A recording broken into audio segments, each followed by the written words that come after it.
jàmm réew mi moo gën ci réew mi wax ju bon ji day yàq réew mi jëf ju baax ji mooy defar réew mi dëgg-dëgg yéen daal li wër kon Ndilane Cissé Yacha TV ngeen pare ñu ne dañ am benn certificat boo xam ne la ne dañ ko bëgg a président ga jox ko di Batilira boo digga jar na moo jox certificat jar na pour yuut si xamee taxawaayam ci politique kon léegi ku ñoo ñoo oo fii mooy suñu yaas waxkat bi dañ bëgg a koo xam ne la ne yaa ngi taxaw fii wala yaa ngi toog nga noppi nga déglu ëllëg nga mun a am lay nettali because honorable su waxee rek ngeen kon ñu ngi oo di Batilira di His Excellency di Right Honorable Fabakary Tombong Jatta ñu ñëw di gaaral kàddu waaye balaa loolu rek dinañ oo tur bi ngeen ñëwagum ngeen président certificat léegi dañ bugg a ngeen liggéey pour gars yi mu leen a jël da ngeen ñëw baalal ngeen ñëw nii dinaa ñëwee nii da ngeen a ñëw am ñu ñëwee beneen bopp.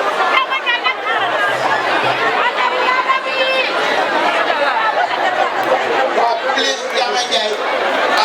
certificate bi organizing committee si njiitali Ndilane Cissé ñoom ñoo nekk di jox honorable certificate kon digga kontaan nañ ci sa liggéey loolu tax ñu si ñu jox la lii xamoon nañ ne suñ la amutoon mun na am duñ mënoon a sawar. Bismillahi rahmani rahim.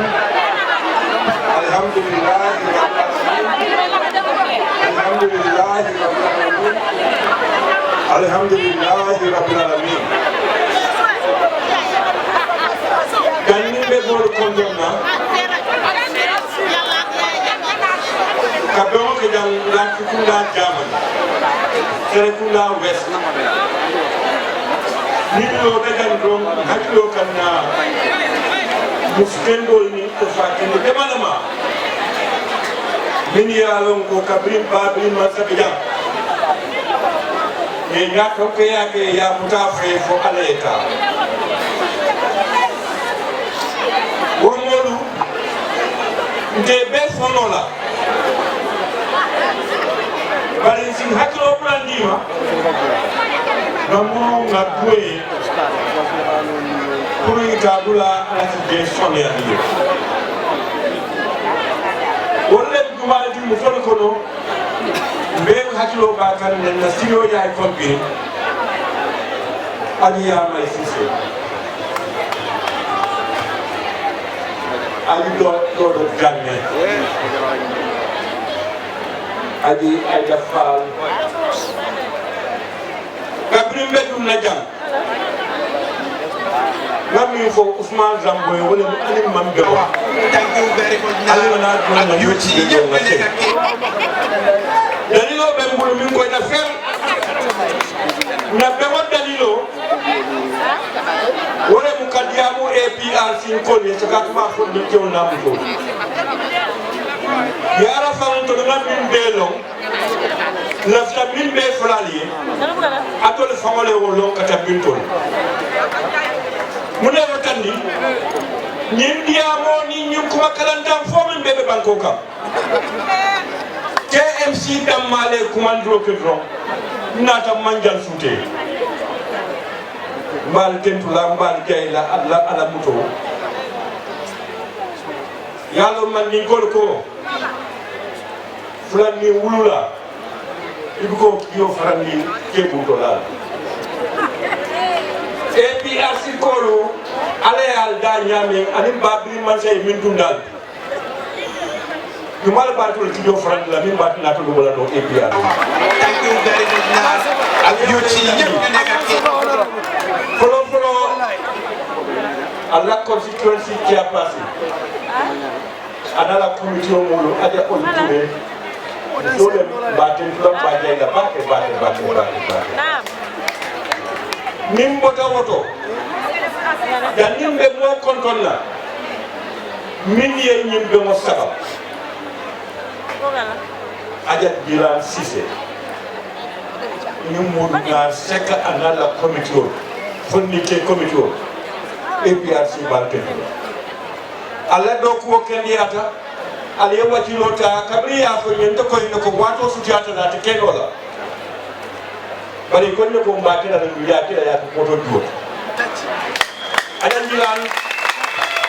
ina fonni ko be malke do balke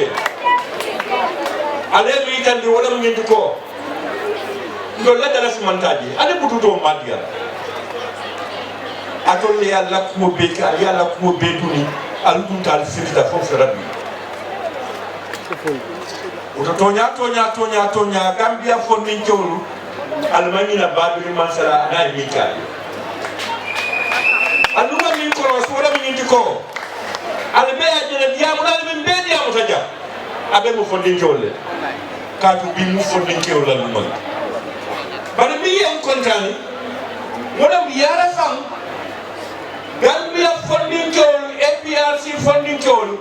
al yalo ne mune be keli mune finta mune koyta mune al nafa mune tal nafa al ya se ngani gande bi barke dula balke la bak ni muna jeme Allah the General Committee under the leadership of Mohamed Lamin Dramé ba tentula bal be tentula bake the desk officer ni la député mi be jam anu councilor nimbe manjay ward Toma ani councilor Tomalu bal tentula KMC yam bal tentula bal jay benna alpha tentula pa bajan ani alpha Tomal min bebe jam kana muta fonni jewol ye jam kana kay tan diko wawal wultalen to ngal wulu mal ko mal mais ajam beli show regional mobilizer general anu a téléphone amu APRC la Deputy National Women Mobilizer ba tentula mba jeyla ay do ko min ke KMC jam anu fonni jewol ye do ko min ke ye wakilol minta ye ko min ke ba konto ne nga konto nga musol be konto me Ousmane Zambo Diatta konto na anina APRC National Executive Committee monde ko ya fo nyame APRC National Executive bobe bu wati ka kilomètre dolu ba fulam ka ceku dolu ba fulam be tapale wonti dolu ben nenna bali ngal tentu ngal jayi ali wati lol lente ngam mi la ni matol sifal soto dum be kala nyame bal alay ma koy bal tentu la mbal jayi mais waxuma yow legi Lamin Camara abota nan foni ika 5 flag man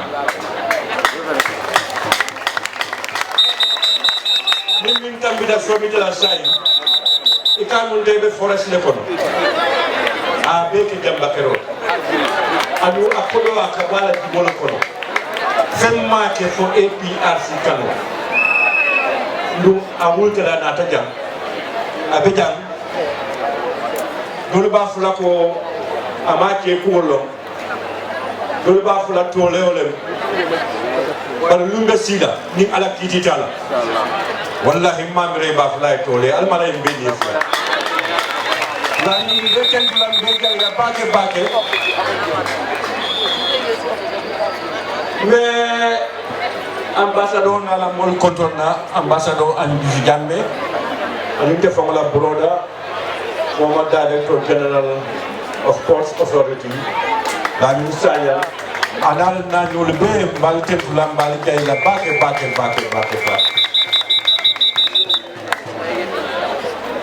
Menga lone mo ben fe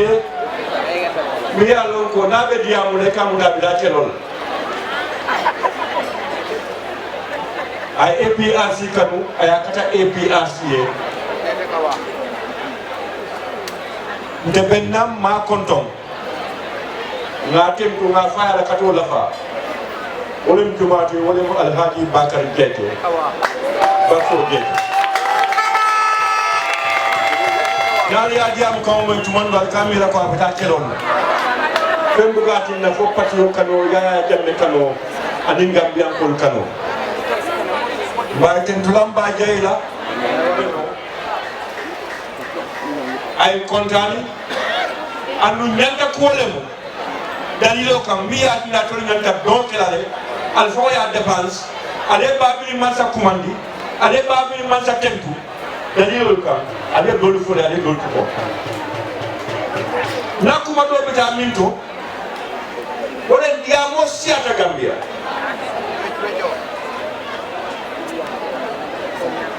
kabila TRRC la ba for 3 years top na lemba for toku adiamo be siari lafta APRC ko yalo APRC lo bunda ko be lo muto folo lafta commence la damen to wala matul fonni kewol yaram aldiamu tala le babiri masala kumul na fonna miti mo ko len ko fonni kew ma ko ram folo mo minti wala mo lodot babiri mansa be nyim banko tala wato min nak 1994 high school tang anim fula wala be Gambia be ko ni high school tang anim fulo anim kirim teje mi alon ko pipipi mansa kundalal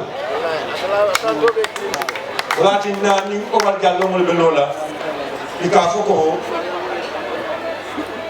babiri mansa way brief la leke to le bi do to le ni ke akam mi ro si andi ba bawo na pipipi be di da na jamono je abe ki kan nyala anunga APRC je na fulen ko high school tang anin fula man sa kunda la kram momo Abidjan high school letu tuba bol le wolo in 1927 wotang anin fulo worol be KMC limbali dini wol bi be kram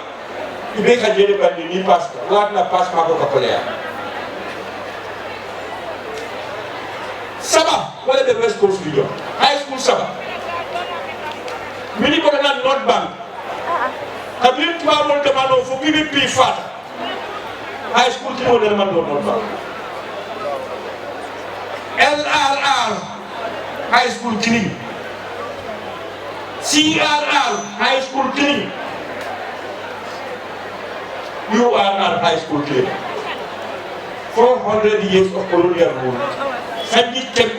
kebe nani babu le mara ane PPP sangi kansa manu fulo ni kala mo le sufata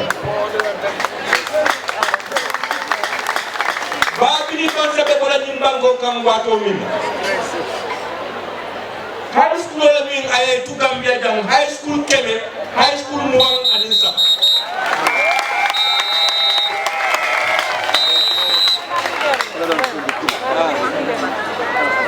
dolla North Bank mi alon koy nene ma soto high school tam adim kono ko ay wolke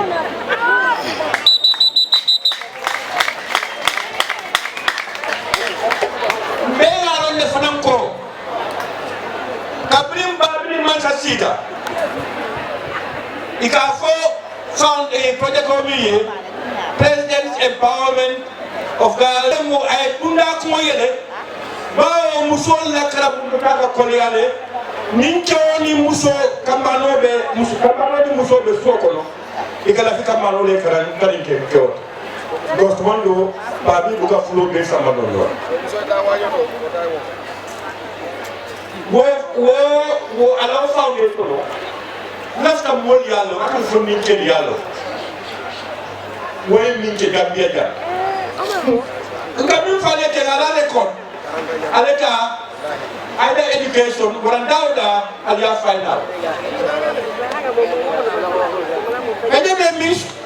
molni yalon ko itata karam Angleterre university to andu president jamela ñu project to wala scholarship dila mom wang ani worowul ani o ko do kayna jelle fe Paulo wili kebe nulu wili kam alifula ni bo misal la dalasi o to abita dalasi million won ni lulu university to mal mi manke Angleterre fi mom won anin ci le karanta je ala ñu foundation yo min ajo woni ata fawla kodo anin man sakula ka min di mol fole atla ñu foundation ko da mala fa anu aka mo so le sembe ya ni ko dito mom won ni ci yo xayma bi da $780 ona bili keme wala bili tanse ay mini kana ni Cuba adu ya do adana ñu foundation no scholarship for bida mo tan saba anin saba ko kayanda dollar bili keme na ni bili kaworo anin fe ni tanda University of the Gambia kanyebe scholarship bi mun na je atana kanyan tan saba anin lulu ko kayanda dala ko do million saba mili keme ani mili tan saba ani fe ni tata tertiary institution wala krammo bi alon ko college olu DTTI ani ñu fonkol MDI molu mo tan lul ni fula yow la karam liggéey o kayanda over $600 su mili keme woro mi siato say ngata ni folia senior secondary schools Pejamnya min sponsor Gambia jam musol damma mo jellem mo wili tam kononto anin kononto musu wili tam kononto anin kononto musu tele kononto tam kononto anin mi pejamnya wala sponsor in this country girls education high school damma wotata kanyam over 100 million kawro la ni ko ta tu fiato upper basic school ay musol min tradi je scholarship jellem musolu wili tebe fula wili muang ani fula tebe woro tanna min ko to ko ne wili tebe fula wili muang ani fula Pajak dia mini kerandi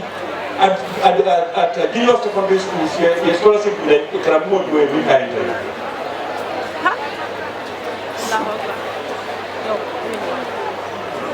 Madrasah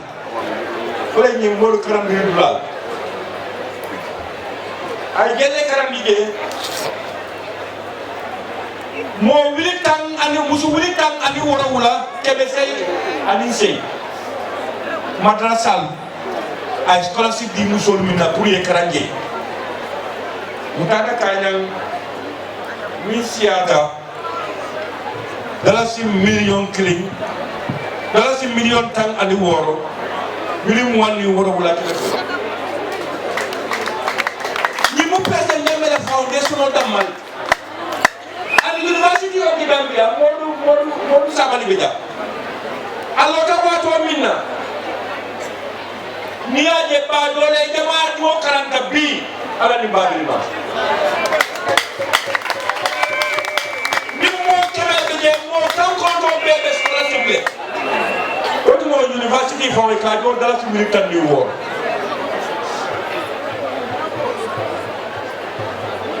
fon nin tew Gambia fon nin tew mbal te tula mbal jay niaje albe borin albe sabala president Jammeh otumo ni man sani mo wani ki mo to be wakato fa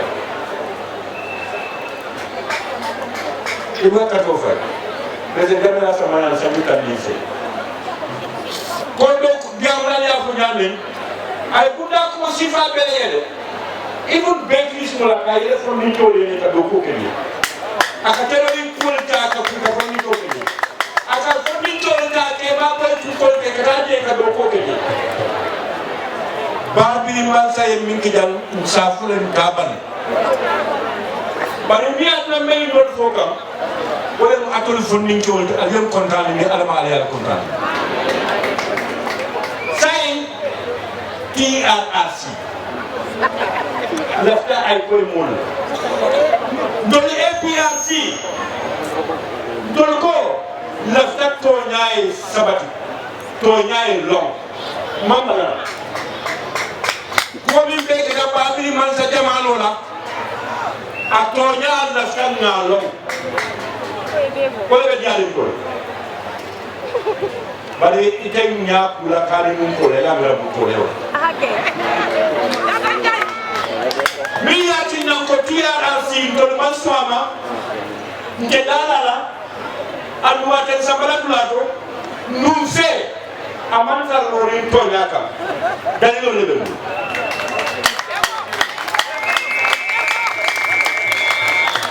follow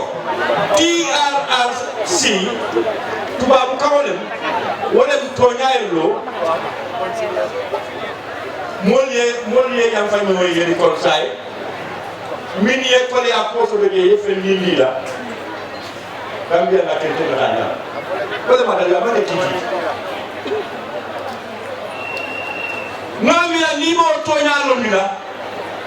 Gambia man fo din ken don la min faham de tilin tay to nyamol de mo Gambia man fo wala bari na min de wala min ko TRRC kabri balo dila min man betiya dong rat nan to APRC ko nimmi ye kuke jam mi ya lon ko yake ni mata kulal iporta nim to la mata kulal na tan ina tan be bulo la de bari won mo lu be jam mi ka ko kudeta man betiya wala o fa pa ye man le wala ina wa alaji barota ya ke TRRC ukanta ya jamme ni APRC la pol bi ayo suma momo bita je jadi bita TRRC ikafuta tole mai tole ke da pol be dira ye nyiri ngari pol foye da ni be finse ka commission mo fo ya dole be dara pol ko di Gambia din ken don bandal ko di Gambia to nya foral bandal bulande mam mo do ta bi yalla koy man mo fen wan nan ko mo ko to data je mamuda puti aman sambadula Fulanyamo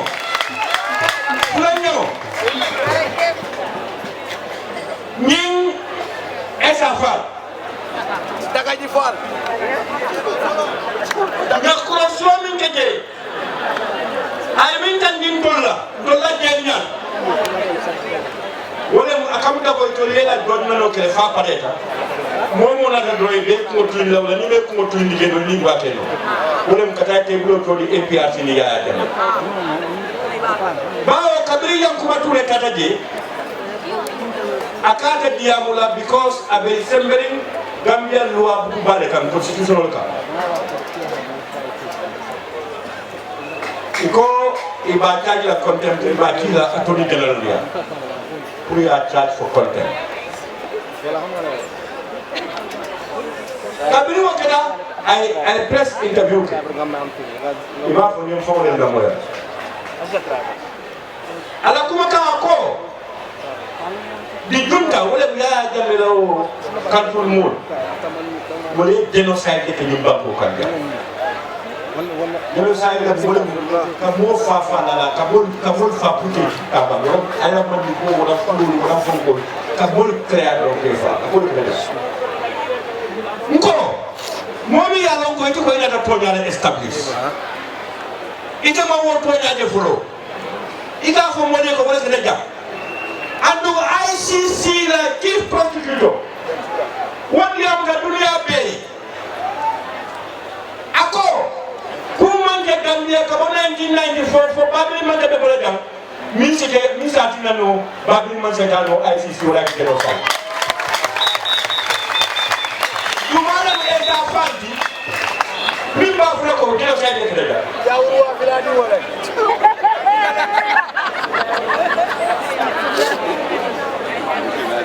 nko ni bele atin ko malla the Minister of Justice and Attorney General Bakari e akuba tule sa madam pro akata diabule ko ya ta contempla anya bidaka ayata makiti wala akomoda ay mole fa ke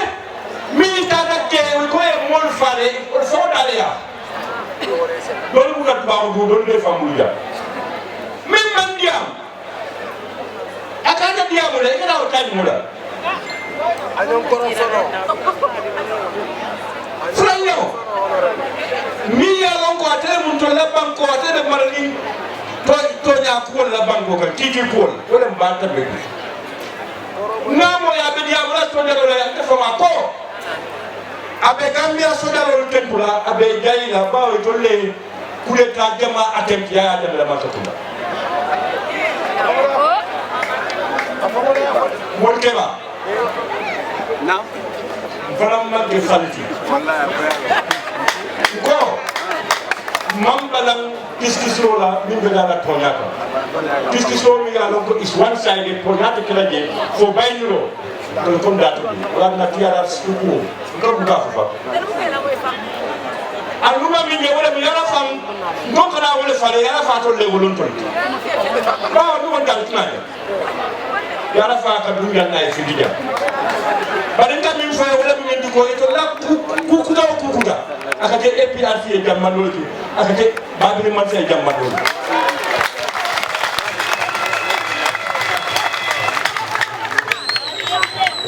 now ni motawoto nata say ni man sakula ani ni triya gam yaro mi en jakal foro triya gam na ko Baroe president Baroe Gambian ko lahi di sangi saballa sangi sabo si dala yi babre wala baranti en ni ngalam ko fo coalition o ye Gambian ko lahi di wodam malla ba Ani de. Sama ko wa. iko mali bodo keme woro iko free visa iko kram mo be sonyala ko be kala da tanon sama sada be ba yu wala munati ne mo ni ni nga fa be man c'est à place où on a dit on kaka ndike ni ka wala mira mimbi de wala mi dugo e coalition al ko be ji la Gambia ko ya ma kay al ma kala de nal ma kala ifon bani ibe ko man c'est ya wali babe di Gambia ko lu perde jamme ni fonyene anu aya fatul Gambia ko lu Ako paswaro. abebe jamula ni bako ko Paswaro. mimbe la bebe sentan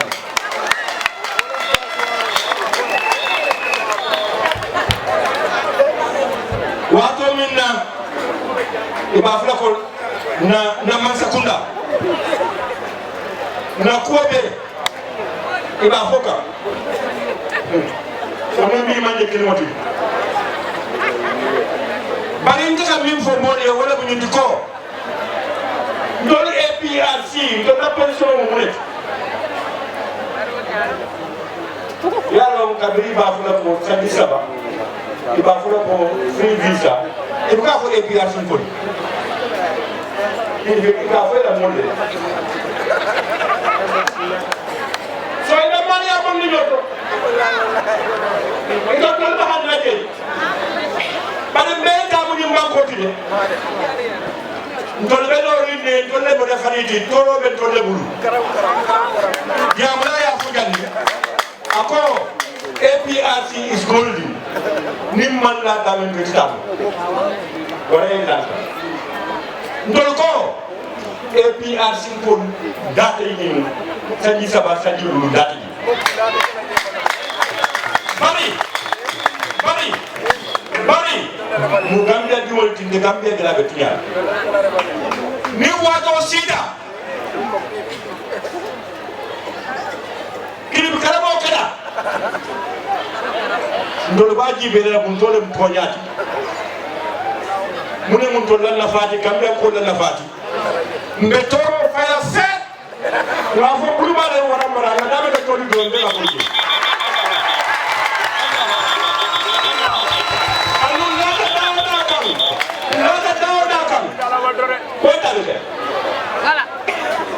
nilla da ko sanyi sabatita ko la be ba nin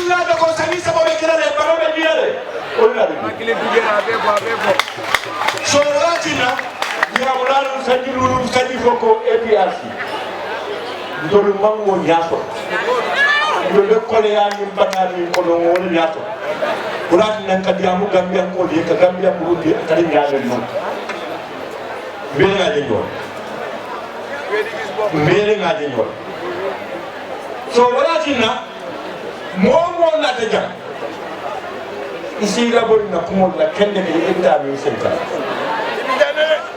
diabula ba kanne me te diabula famo mi ta man na diaspora ko ko konto mus do famo be jang ka fay ko jande bad APRC kaba katla ba ma koy la ba maniati ba ba konto na ni diaspora ko mi bebe jang ani mi be na diaspora mbete tulambe jayla kana ni la katala le mo mbete tulambe jayla bi mo na keri diamo be siari APRC la koto coalition la koto jumale APRC to ko Gambia ko to man trasinola na fane janni ramira ron me ko liya fo janni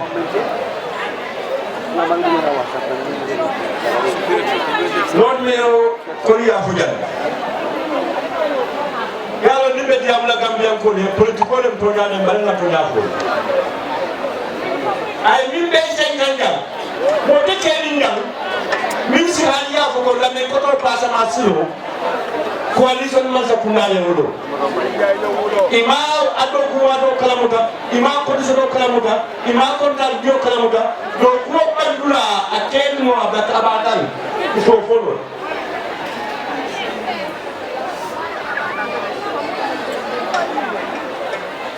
APRC malla hitla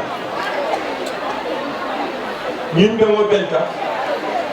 ayde surprise mo siata mo ten ko de alkuru ban ni en ko sa APRC anum may his excellency Sheikh Professor Alhaji Dr. Yaya Abdul Aziz bin Gambo ma ko